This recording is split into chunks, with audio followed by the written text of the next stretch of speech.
ذمہ داری کا وہاں پہ ان کو احساس ہوتا تو وہ ڈی سی ایبٹ آباد سے رابطہ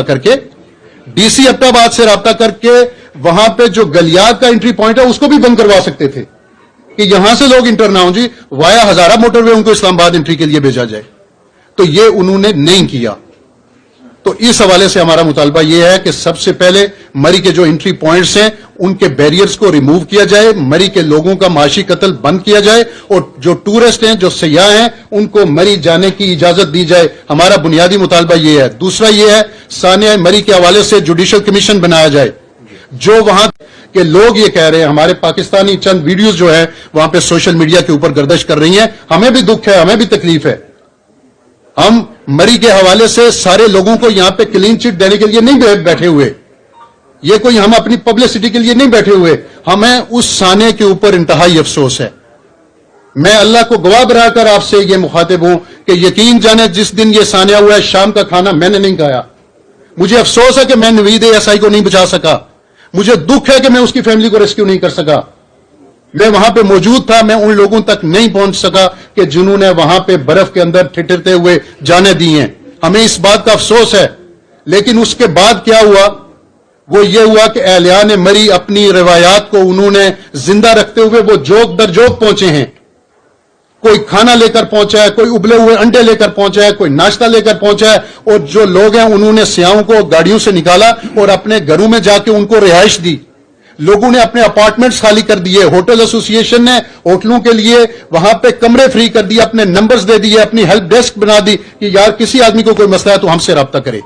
مری کی جتنی بھی تنظیمیں ہیں اس میں جمعیت علماء اسلام ہے، پاکستان عوامی تحریک ہے، جماعت اسلامی ہے، تحریک لبیک ہے، پی ٹی آئی ہے، مسلم لیگ ہے، پیپلز پارٹی ہے، سب نے اپنے اپنے طور پہ وہاں پہ کام کیا ہے، اور سب نے جماعت الدعوات سب نے کام کیا ہے.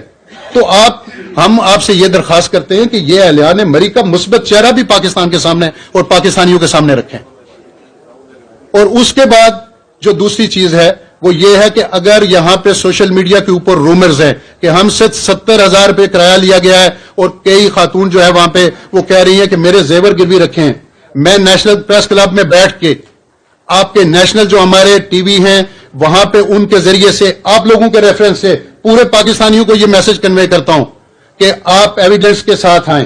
کوئی کراچی کا بندہ ہے، لاہور کا ہے، فیصل آباد کا ہے، کوہاٹ، بنو، پشاور، کوئٹہ سے آیا ہے.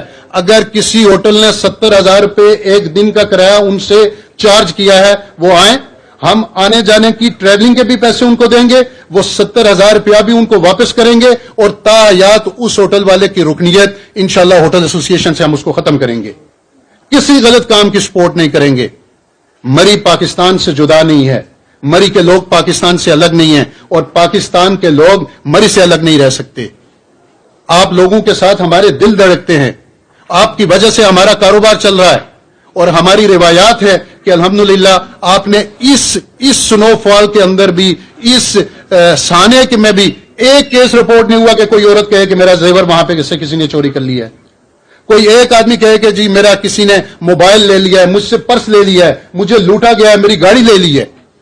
تو ہم یہ چاہتے ہیں کہ مری کے لوگوں کا جو مثبت چہرہ ہے وہ ہم پاکستان کے لوگوں کو دکھانا چاہتے ہیں آپ لوگوں کے ذریعے سے. جو ٹھیک بات ہے آپ لوگوں کو جا کے وہاں پہ بتائیں. تو ہماری یہ 3 چیزیں ہیں جو آپ کے سامنے میں نے رکھی ہیں کہ سب سے پہلے جو انتظامیہ نے غفلت اور لاپرواہی کی ہے ان کے خلاف قانون کے مطابق کارروائی کر کے ان کو برطرف کیا جائے. نمبر 2، جو مری کے بیریئرز لگا کے مری کے لوگوں کا معاشی قتل کیا جا رہا ہے ان بیریئرز کو 17 میل اور پھولگراں سے ریموو کیا جائے. اگر آپ ریموو نہیں کریں گے ہم گورنمنٹ کے خلاف، ہم انتظامیہ کے خلاف پروٹیسٹ بھی کریں گے، احتجاج بھی کریں گے، جو ہم سے ہو سکا ہم کریں گے ان کے خلاف.